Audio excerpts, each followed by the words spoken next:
Good evening and welcome to This Week in Turkey.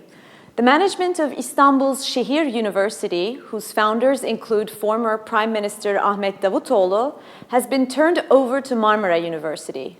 The Higher Education Board cited the university's financial situation as the reason of the transfer.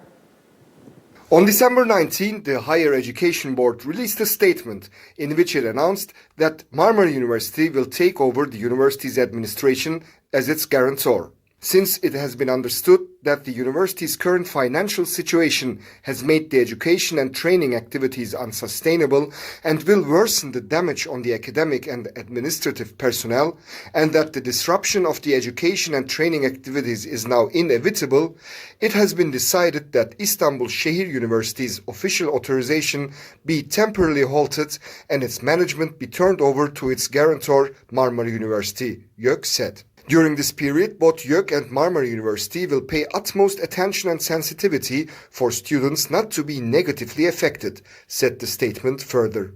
Zahir University, established in 2008, has been facing financial problems. A court earlier this year ordered a freeze on Zahir's assets after state-owned Halkbank asked for an arrestment of funds based on its concern that the university would not be able to pay back the $70 million credit it had taken from them. But for many, the issue is beyond a financial concern and stems from divisions within the AKP, as the university has Ahmet Davutoğlu among its founders, who announced on December 13th the launch of his new political party named the Future Party.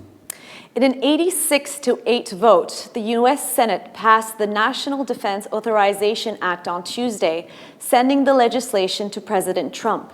The approval of the bill has been denounced by the Ministry of Foreign Affairs of Turkey.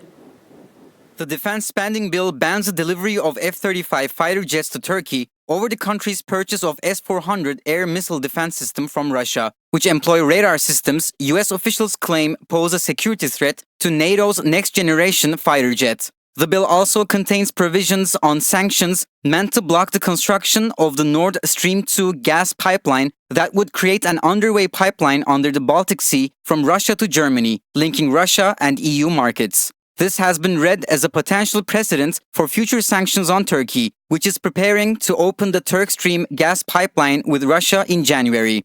The defense bill further lifts the U.S. arms embargo on the Greek Cypriot administration of southern Cyprus. Shortly after the Senate passed the defense bill, the Ministry of Foreign Affairs of Turkey released a written statement on its official website and denounced the approval of the U.S. Senate by stating that it demonstrates that the Congress persists in disrespecting Turkey's sovereign decisions and in adopting an irrational, hostile attitude by unfairly blocking our participation to the F-35 program, despite Turkey having fulfilled all its obligations. Updated by the U.S. Congress every year, a new version of National Defense Authorization Act shapes the foreign and security policies of the U.S. On Sunday, President Recep Tayyip Erdogan threatened to close 2 military bases used by U.S. and NATO forces, İncirlik and Gürbüz, if Turkey were to be subjected to U.S. sanctions, saying he would respond in the framework of reciprocity. İncirlik is a key airbase used by the Turkish Air Force located outside the city of Adana, about 150 kilometers from the Syrian border. Since November 2011, the U.S. Air Force has flown drones over the base and has used it to carry out air raids against ISIS. Gürbüz in eastern Turkey houses a NATO radar station. This evening we have Çağlar Kurç on our Skype line. Çağlar Kurç is an adjunct instructor at the International Relations Department at Bilkent University. Good evening, Mr. Kurç. Thank you for joining us this evening. Good evening. Glad to be here. So, Mr. Kurç, up until today, issues with crisis potential have been resolved or postponed thanks to President Trump's protectionist stance towards Turkey and his friendship with President Erdogan. But now Trump is going to sign this defense bill. Does this mean that the Turkey-U.S. relation based on Trump's compassion will end? And what does it entail in terms of the political implications between the relations between the two countries? NDAA definitely showed that the Congress was serious in removing Turkey from the F-35 program, and also it showed Trump's limited influence on this issue.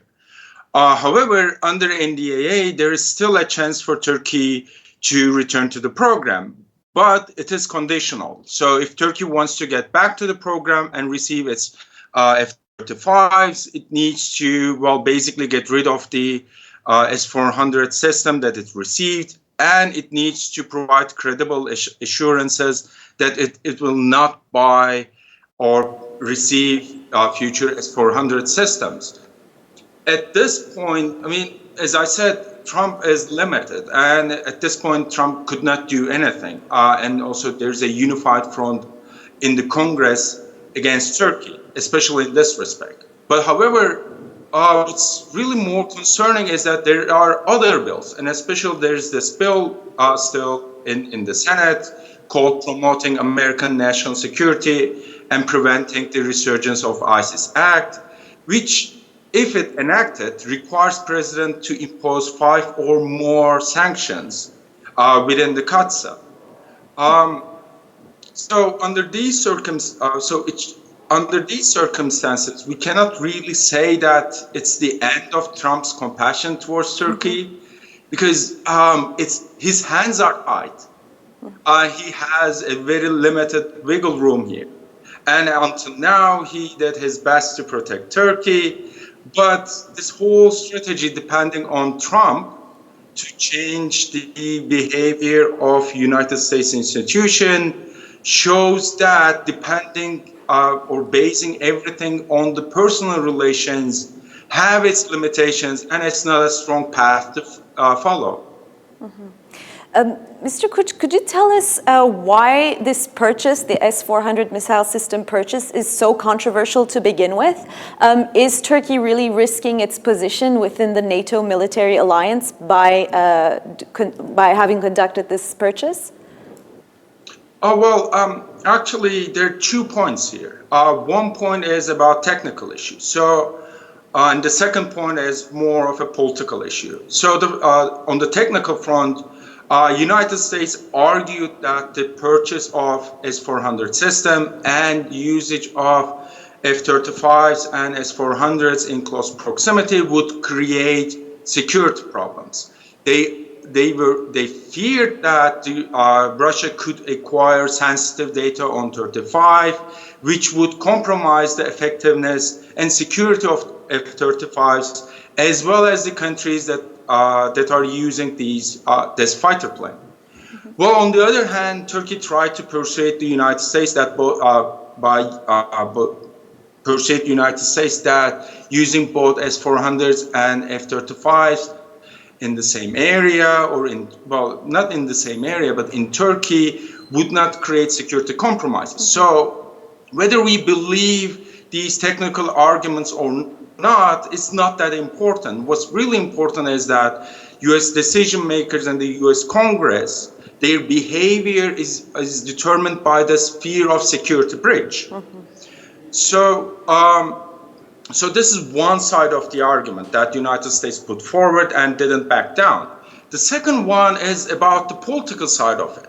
So the United States is also seeking contain Russia's influence, and they're trying to prevent other countries to have partnerships with Russia. So CAATSA is one of the examples, which is actually directed towards Russia. So procurement of S-100s actually went against this United States political goals too. So because of these 2 reasons, United States is willing to, they remove Turkey from the program, and that's why this whole issue is controversial. However, when we look at the relationship between NATO and Turkey, we cannot really say that Turkey is risking its position within NATO.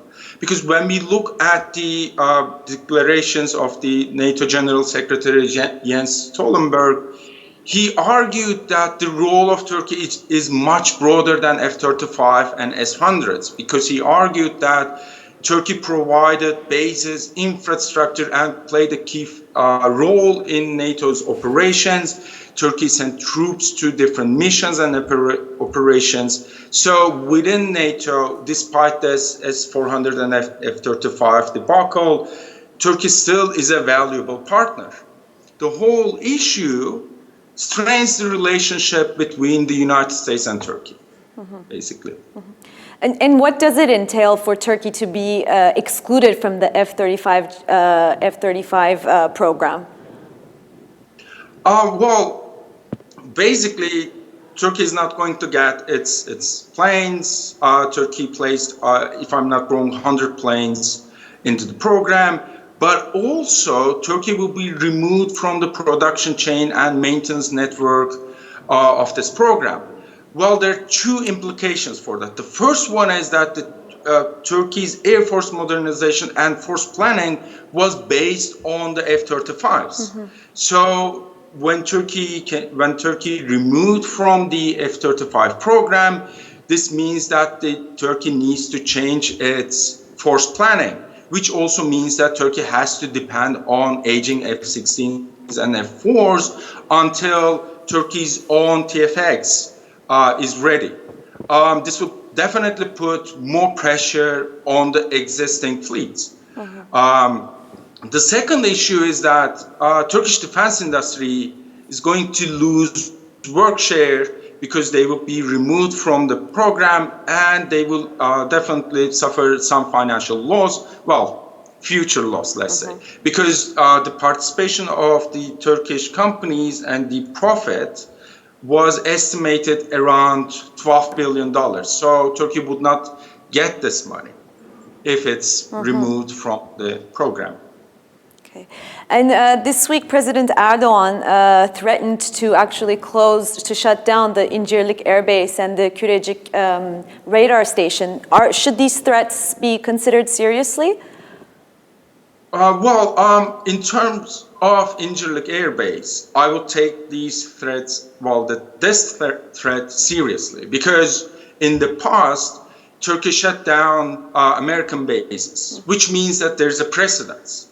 The problem with the İncirlik Air Base and the threat to shut it down is that Turkey used İncirlik card several times, which actually resulted in discussions in United States on finding a new air base for the US operations in the region.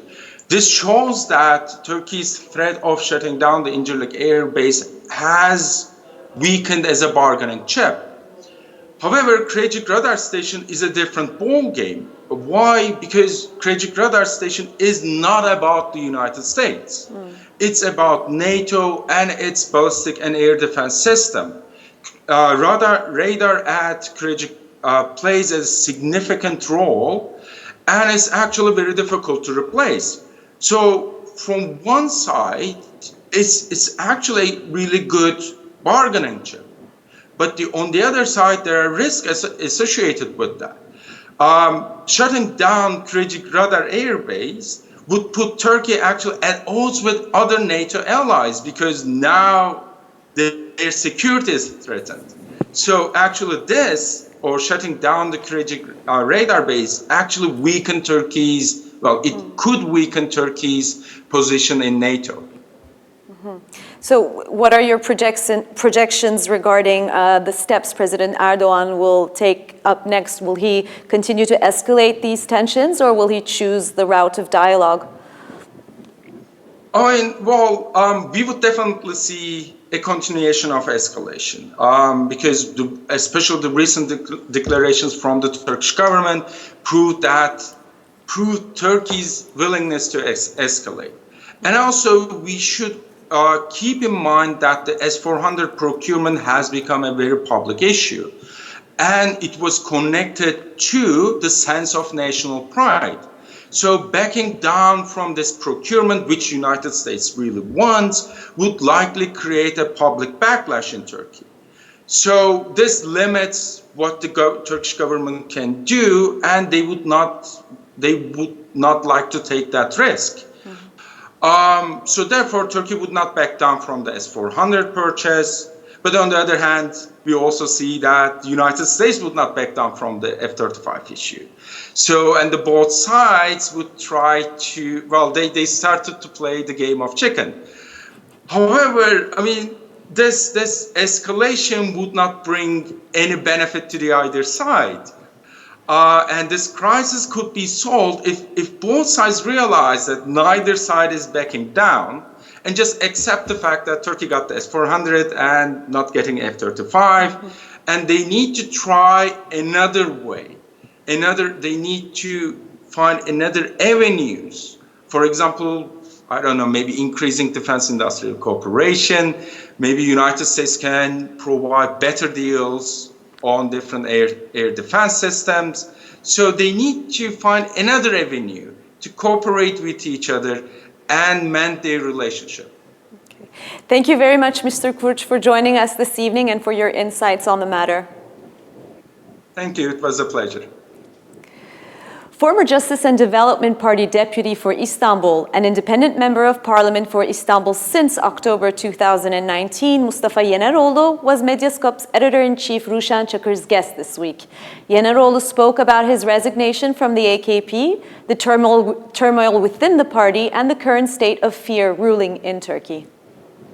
Many who are responsible for the fear environment in which we live in at the moment will no doubt in the future come out and play stupid. They are going to say we didn't know about it. I can see that this will happen. At that point, I will come out and say, yes, I am party to this nightmare. At the end of the day, we created this nightmare. Of course, when we created this environment of fear, let us now forget the cause and effect factors. Look at what Turkey was and what it has become. Look at what the AKP was and what it has become. What has become of political Islam. This was the basis at first. During the time we, the AKP, came to power, pious and religious people were being othered. They were ostracized, relegated to the margins. We came to power in order to fight against the oppression these people faced. No one will oppress us from now on, but we will not oppress anyone either. And we are going to institutionalize this way of thinking. And this is called the rule of law. This is how the AKP came to be. This is the essence of its establishment. Of course, there was an economic crisis. There were serious societal problems.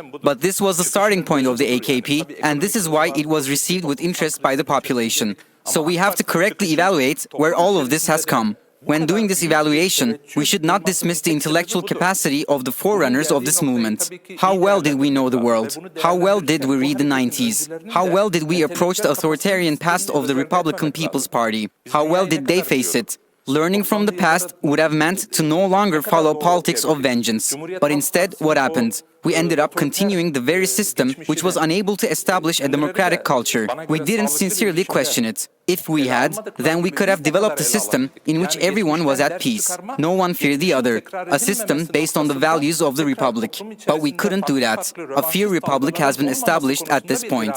I was hoping to come across more critical points of view in my environment. Unfortunately, people do not want to see what is happening. They want to ignore the reality, or they deny it, because they're afraid. They're afraid of being targeted, or they do not want to lose their privileged status and its benefits. We can't ignore this. At the end of the day, if my brother was a general manager, my sister head of a department, and my spouse a bank teller, then I would be scared too. This is the reality of this country. If we cannot go beyond this, then we cannot advance. People cannot see the future. But I am also sure that a big part of the MPs within the AKP think like me. Perhaps I am socialized differently, so I express it differently. But they do not think any different from me. Everyone is in a state of embarrassment. Look at what we once were, and look at what point we have reached. We desired people to feel secure when walking down the street, to feel at peace. But instead, this country has turned into a nightmare due to our presence. It has turned into a fear republic. Everyone can see this, but pretend to ignore it. Why?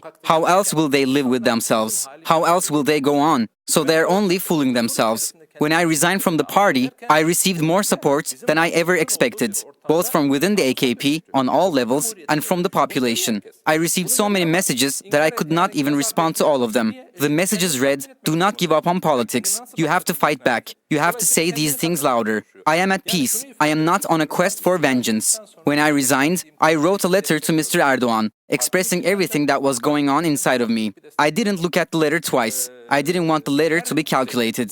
I wanted to come from within. I sent it to him, and I guess he couldn't take what was written in that letter. It was too much for him. What was written in that letter was only a portion of what is really happening in this country. He should have been able to take it. This is what I would have expected from Mr. Erdogan. In the past, Mr. Erdogan was someone who would have tears in his eyes when someone suffering approached him.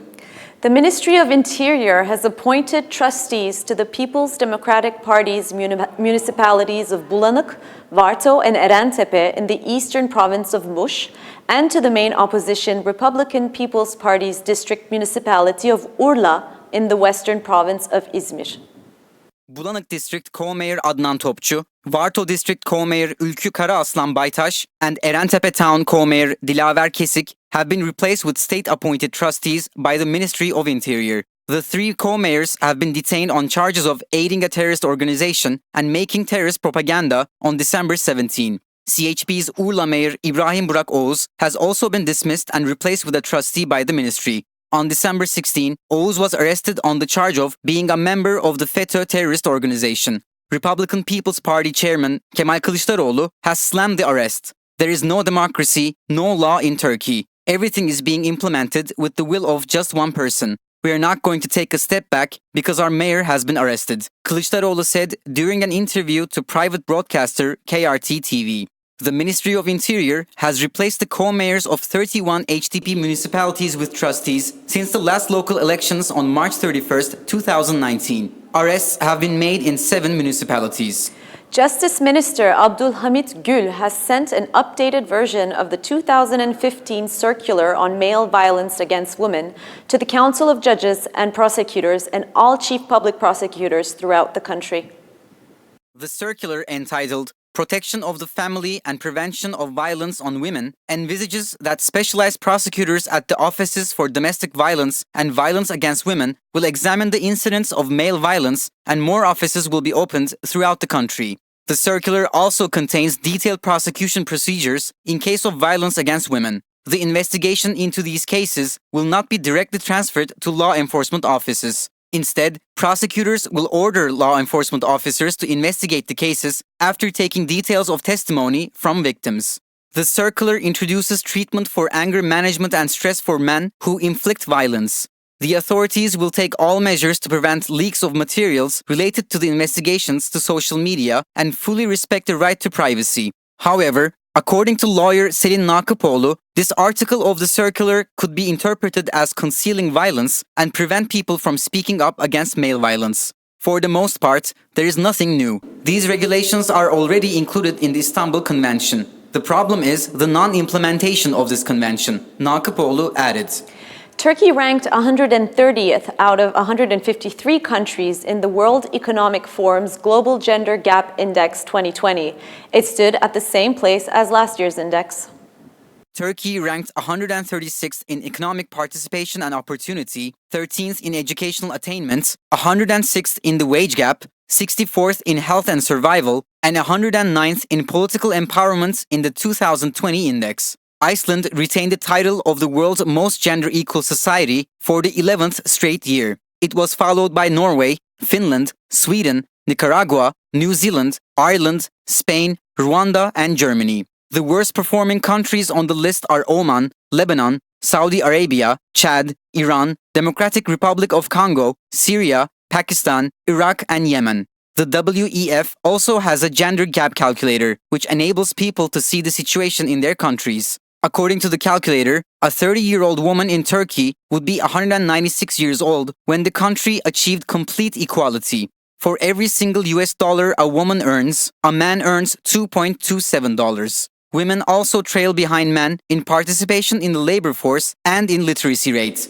However, a woman in Turkey can expect to live 67 years in good health as compared to 63 years for a man, according to the calculator.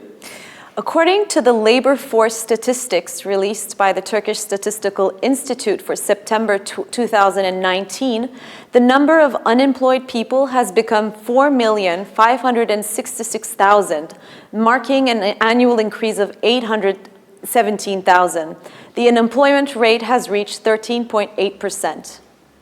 According to the statistics, the number of unemployed people at the age of 15 and older increased by 817,000 to 4,566,000 in September 2019, when compared with the same month last year. In September, the unemployment rate was 13.8%, marking a 2.4-point increase. while the youth unemployment rate, including the ones aged 15 to 24, was 26.1%, with a 4.5-point increase. The unemployment rate for people aged 15 to 64 occurred as 14.1%, with a 2.4-point increase. According to the distribution of employment by sector, 19.3% was employed in agriculture, 19.5% was in industry, 5.5% was employed in construction, and 55.7% was employed in services. The ratio of people working without any social security relating to the main job was 36%, with a 2.2-point increase in the period of September 2019 compared with the same period of the previous year. The Ministry of Environment and Urbanization will restore 2 historical churches located in the southeastern province of Diyarbakır. The Surp Giragos Armenian Church and the Mar Petyun Church, located in the Sur district of Diyarbakır province, have been allocated $2.75 million for restoration by the Ministry of Environment and Urbanization. The Surp Giragos Armenian Church was built in 1376 and is known to be the biggest Armenian church in the Middle East. It was used by the German army as headquarters during the World War I. Between 1960s and 1980s, the Armenian community obtained its ownership, but due to mass immigration to urban areas, the church remained deserted for several years. It was renovated and reopened with the support of the Armenian Patriarchate of Constantinople in October 2011, but was seriously damaged in September 2015 as a result of clashes between the outlawed PKK and the Turkish army. Entry to the church had been forbidden since 2015. Speaking to Anadolu Agency, Turkey's Chaldean Church Deputy Patriarch, Monsieur François Yakan, said, Mar Petyun is the only Chaldean church in the province. Chaldean Catholics originate from ancient Assyrian communities indigenous to modern-day Iraq. That's all from This Week in Turkey. See you next Friday at 9 p.m. Good night.